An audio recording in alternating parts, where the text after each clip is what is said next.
Le palais d'Abidjan, John Dramani Mahama le connaît pour l'avoir déjà visité entre 2012 et 2016 lors de son premier mandat présidentiel à la tête du Ghana. De retour au pouvoir, le chef d'État ghanéen revient à la rencontre de son homologue ivoirien, Alassane Ouattara. Liés par l'histoire, les territoires et les peuples, la Côte d'Ivoire et le Ghana sont également les deux premiers producteurs de cacao au monde. Les deux pays fournissent à eux seuls 60% de la production mondiale. Comme dans le cacao, les deux États sont déterminés à bâtir ensemble une alliance solide à même de relever les défis communs.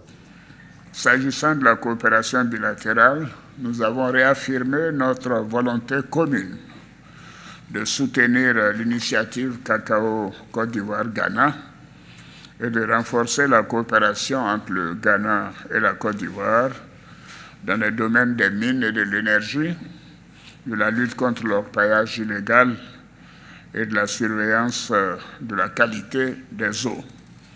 Parce qu'évidemment, ces rivières qui traversent nos deux pays ont des conséquences néfastes pour les populations du Ghana et de la Côte d'Ivoire. Nous nous sommes également engagés à soutenir et à œuvrer à la mise en œuvre de l'accord de partenariat stratégique Côte d'Ivoire-Ghana, un instrument privilégié de la coopération. Nous avons aussi souligné la nécessité de renforcer la coopération de nos gouvernements en matière de sécurité et de défense en vue de garantir la paix et la stabilité en Afrique de l'Ouest et de lutter efficacement contre le réchauffement climatique, contre le terrorisme, la piraterie maritime et bien sûr de toutes les formes de trafic dans la sous-région. We're all proud about the progress Côte d'Ivoire has. La Côte d'Ivoire a un poids important dans la sous-région avec ces situations que nous connaissons d'agitation économique. La Côte d'Ivoire a pu faire une croissance économique de entre 6 et 7%. Cela est remarquable. Je pense que nous devons continuer à travailler ensemble, la Côte d'Ivoire et nous. Le Ghana et la Côte d'Ivoire sont un même peuple. Nous voulons travailler à changer les choses. Surtout aussi, Monsieur le Président, lorsque vous parlez de l'orpaillage clandestin, j'ai bien pris note parce que cela impacte nos deux pays.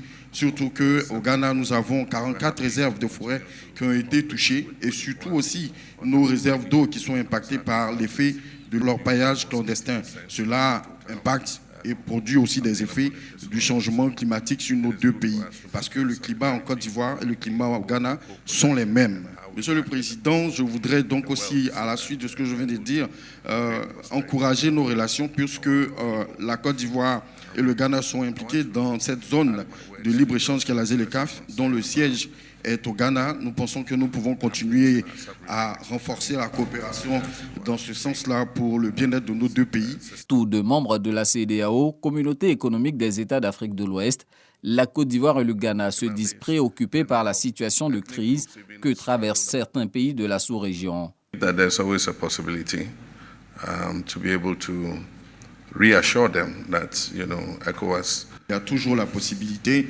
de ramener nos pays frères à la maison. Il est bon de rester dans un groupe de 15 que de rester dans un groupe de 3.